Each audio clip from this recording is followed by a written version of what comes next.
Thank you, Tom, for your kind remarks. I have to say that when I was asked to give this prayer, I had my prayer on a piece of paper that was folded in my pocket.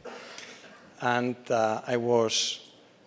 my hands were trembling. I had in front of me 100 reporters, the President of the United States, the Vice President, the First Lady. I mean, everyone was there. So I couldn't unfold a piece of paper, right? And I said, never again. So this time I didn't fold my papers. I have a folder here. But thanks to all of you for being here tonight. Especially I want to acknowledge our dinner co-chairs, Tom and Laura Bell, Sean and Cecilia Filer, and Jerry and Germana Mitchell. And also our new evangelization sponsors, Leonard and Sally Leo, Tom and Lisa Janucci, and the law firm Kirkland & Ellis. Thank you.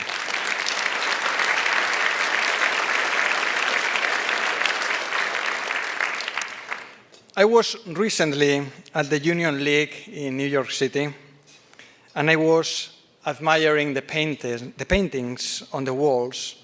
And as I was admiring them, my eyes fell on this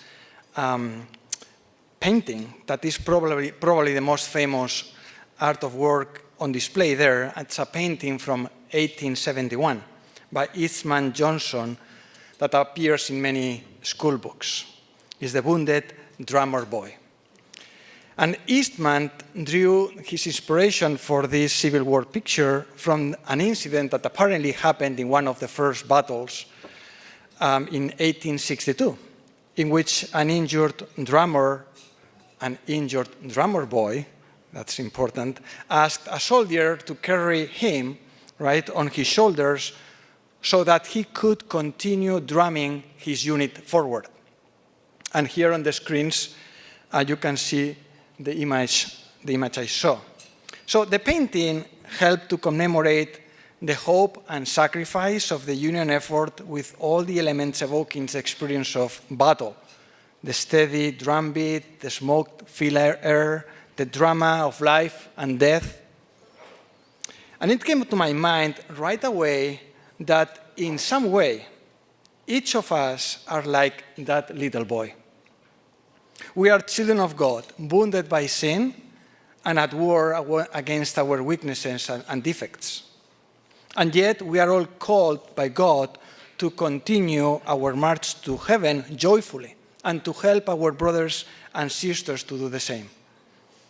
Mother Teresa stated that without the intense burning presence of God in our hearts, without lives of profound intimacy with Jesus, we are too poor to take care of the poor, of our neighbor.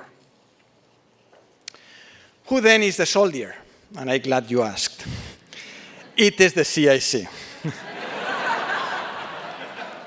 The CIC helps us and provides the spiritual strength to continue moving forward, bringing peace, joy, and hope wherever we are with the drumming of our Christian life.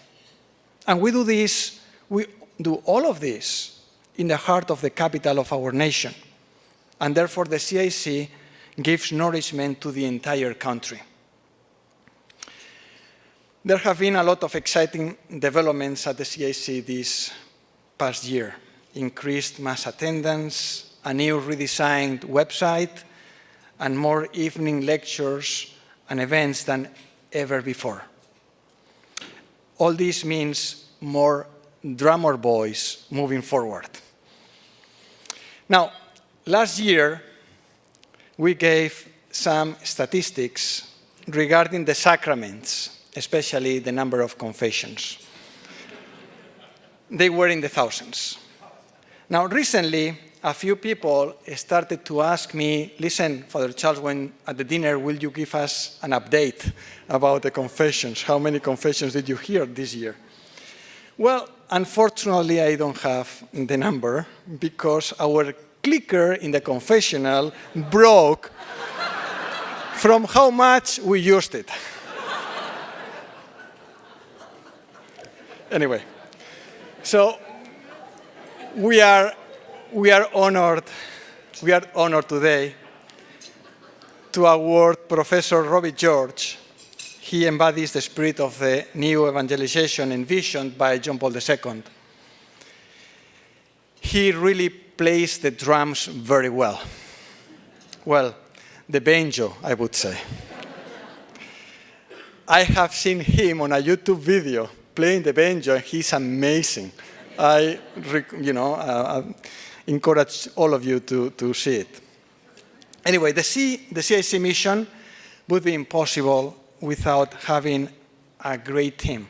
The board of directors, including the new members that Tom just mentioned, the CIC staff, the dozens of volunteers, and they are all committed to our great mission.